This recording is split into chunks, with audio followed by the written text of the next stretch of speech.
Adapun Yefta, orang Gilead itu, adalah seorang pahlawan yang gagah perkasa. Tetapi ia anak seorang perempuan sundal. Ayah Yefta ialah Gilead. Juga istri Gilead melahirkan anak-anak lelaki baginya. Setelah besar anak-anak istrinya ini, maka mereka mengusir Yefta. Katanya kepadanya, "Engkau tidak mendapat milik pusaka dalam keluarga kami, sebab engkau anak dari perempuan lain." Maka larilah Yefta dari saudara-saudaranya itu, dan diam di tanah Tob. Di sana, berkumpullah kepadanya petualang-petualang yang pergi merampok bersama-sama dengan dia. Beberapa waktu kemudian, Bani Amon berperang melawan orang Israel. Dan ketika Bani Amon itu berperang melawan orang Israel, pergilah para tua-tua Gilead menjemput Yefta dari tanah Tob. Kata mereka kepada Yefta, "Mari, jadilah panglima kami, dan biarlah kita berperang melawan Bani Amon." Tetapi kata Yefta kepada para tua-tua Gilead itu, "Bukankah kamu sendiri membenci aku dan mengusir aku dari keluargaku? Mengapa kamu datang sekarang kepadaku pada waktu kamu terdesak?" Kemudian berkatalah para tua-tua Gilead kepada Yefta, "Memang, kami datang kembali sekarang kepadamu. Ikutilah kami, dan berperanglah melawan Bani Amon. Maka engkau akan menjadi kepala atas kami, atas seluruh penduduk Gilead." Kata Yefta kepada para tua-tua Gilead, "Jadi, jika kamu membawa aku kembali untuk berperang melawan Bani Amon, dan Tuhan menyerahkan mereka kepadaku, maka akulah yang akan menjadi kepala atas kamu." Lalu kata para tua-tua Gilead kepada Yefta, Demi Tuhan yang mendengarkannya sebagai saksi antara kita, kami akan berbuat seperti katamu itu. Maka Yefta ikut dengan para tua-tua Gilead. Lalu bangsa itu mengangkat dia menjadi kepala dan panglima mereka. Tetapi Yefta membawa seluruh perkaranya itu ke hadapan Tuhan di Mispa. Kemudian Yefta mengirim utusan kepada Raja Bani Amon dengan pesan, "Apakah urusanmu dengan aku, sehingga engkau mendatangi aku untuk memerangi negeriku?" Jawab Raja Bani Amon kepada utusan Yefta, "Orang Israel ketika berjalan keluar dari Mesir telah merampas tanahku, dari sungai Arnon sampai ke sungai Yabok dan sampai ke sungai Yordan. Maka sekarang kembalikanlah semuanya itu dengan jalan damai." Lalu Yefta mengirim pula utusan kepada Raja Bani Amon dengan pesan, "Beginilah kata Yefta, orang Israel tidak merampas tanah orang Moab atau tanah Bani Amon.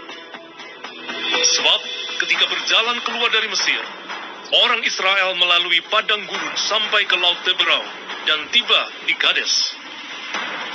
Ketika itu orang Israel mengirim utusan kepada Raja negeri Edom dengan permintaan, 'Izinkanlah kiranya kami berjalan melalui negerimu ini.' Tetapi Raja negeri Edom tidak mau mendengar. Mereka mengirim juga utusan kepada Raja negeri Moab, tetapi Raja ini menolak. Maka orang Israel tinggal di Kades. Kemudian mereka berjalan melalui padang gurun, menempuh jalan keliling, tanah Edom dan tanah Moab, lalu sampai ke sebelah timur tanah Moab. Maka berkemahlah mereka di seberang sungai Arnon, dengan tidak masuk daerah Moab, sebab sungai Arnon itulah batas daerah Moab.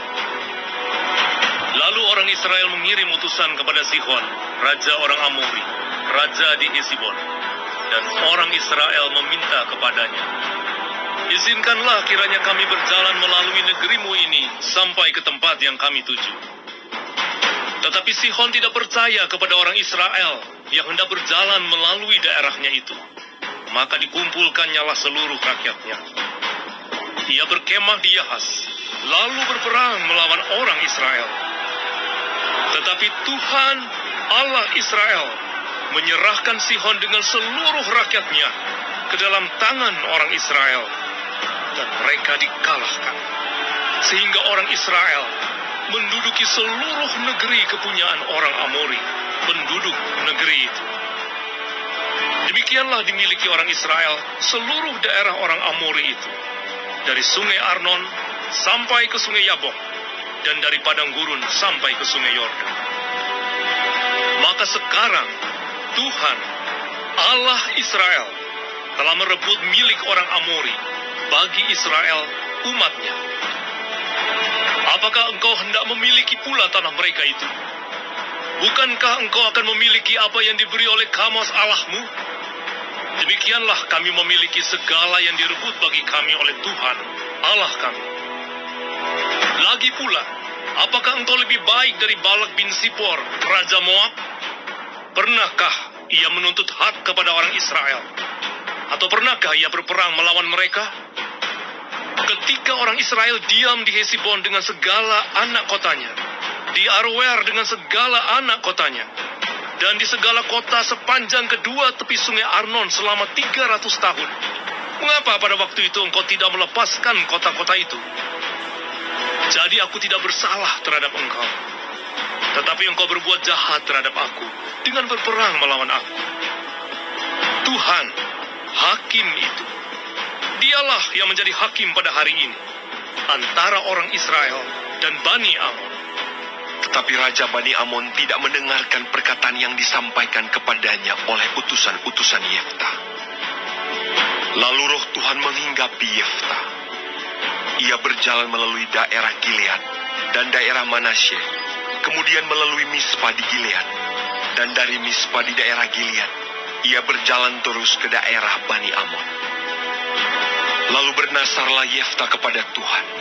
Katanya, Jika engkau sungguh-sungguh menyerahkan Bani Amon itu ke dalam tanganku, maka apa yang keluar dari pintu rumahku untuk menemui aku, pada waktu aku kembali dengan selamat dari Bani Amon, itu akan menjadi kepunyaan Tuhan, dan aku akan mempersembahkannya sebagai korban bakaran.